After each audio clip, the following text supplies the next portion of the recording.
اور ان کے اتحاد کی وجہ سے خطرہ پیدا ہو گیا تھا، کیونکہ سینٹرل ایشیا تک تو روس کی حکومت تھی، مضبوط حکومت تھی، اور اس کے بعد سے جو ہے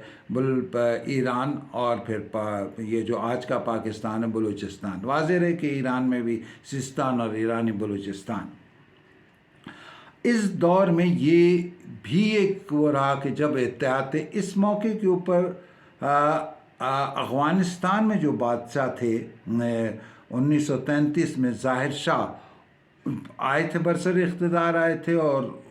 یہ جو جنگ عظیم شروع ہوئی، اور جب تک روس کے اسٹالن اور جرمنی کے ایڈولف ہٹلر آپس میں متحد تھے اور ان کے خلاف تھے، تو اس وقت تک ظاہر شاہ کے لیے بہت مشکلات کا سامنا تھا کہ کس طرح اپنے آپ کو بفر اسٹیٹ کو قائم رکھیں، کس طرح روس سے بھی تعلقات بہتر رہیں اور برطانیہ اور امریکہ سے بہتر رہے۔ 1941 سے پہلے شاہ رضا شاہ پہلوی کے والد جو تھے، انہوں نے کہیں تھوڑا سا انداز یا جھکاؤ روس یا جرمنی کی طرف دکھایا تھا، لہٰذا ان کو تخت سے ہٹا کر کے جو ہے 1941 میں جو ہے رضا شاہ پہلوی کو بادشاہ ایران کا بنا دیا گیا تھا۔ یہیں میں نے پچھلی قسطوں میں بھی آپ کو بتایا تھا کہ 1933 میں ہمارے ہاں جو ہے خان افقلات احمد یار خان جو ہے وہ تخت نشین ہوئے تھے۔ اب اس عرصے میں بڑی تیزی کے ساتھ، تیز رفتاری کے ساتھ کوئٹہ کو تعمیر کیا گیا، اور کوئٹہ کی تعمیر جو ایک تو عارضی تعمیر تھی جس کے بارے میں میں نے بتایا، لیکن اب جو ہے 1942 تک جو ہے وہ کوئٹہ بہت مضبوطی سے اور بہت اچھے انداز میں تعمیر ہو گیا تھا۔ جیسا کہ میں نے 35 کے زلزلے میں یوسف عزیز مکسی کا ذکر کیا تھا کہ وہ ایک مدبر، دانشور، ادیب اور سیاستدان اور ایک کامپرس لیڈر بھی تھے، اور اس کے ساتھ ہی جو تھے اور جو دوسرے رہنما تھے، ان میں ایک احساس پایا جا رہا تھا۔ دیکھیے، اب اگر ہم بر صغیر کو دیکھتے ہیں، جو برٹش انڈیا ہے، تو برٹش انڈیا میں آپ کو وہاں سے اس کی سرحدیں چین سے ملتی نظر آتی ہیں، سری لنکا نزدیک ہے، بھوٹان، سکم وغیرہ، یہ وہ ہے۔ باقی سر اس کا بحر ہند میں ایک بڑا طویل ساحل ایک مقام ہے، وہ آبی سرحدیں اپنی جگہ، لیکن بر صغیر کی جو خشکی سے ملنے والی دو اہم سرحدیں ہیں وہ ایران اور افغانستان۔ اور معلوم ہسٹری میں جب ہم دیکھتے ہیں جو جدید، اس میں سارے کے سارے حملہ آور سینٹرل ایشیا سے، افغانستان سے اور ایران سے آتے رہے۔ اب یہ جو صورتحال بدلی تھی، اس میں بلوچستان کی اہمیت بڑھ گئی تھی، اور انگریز نے جس اسٹریٹجی کے ساتھ اس شہر کو بسایا تھا وہ بھی اپنی جگہ آباد تھا۔ لیکن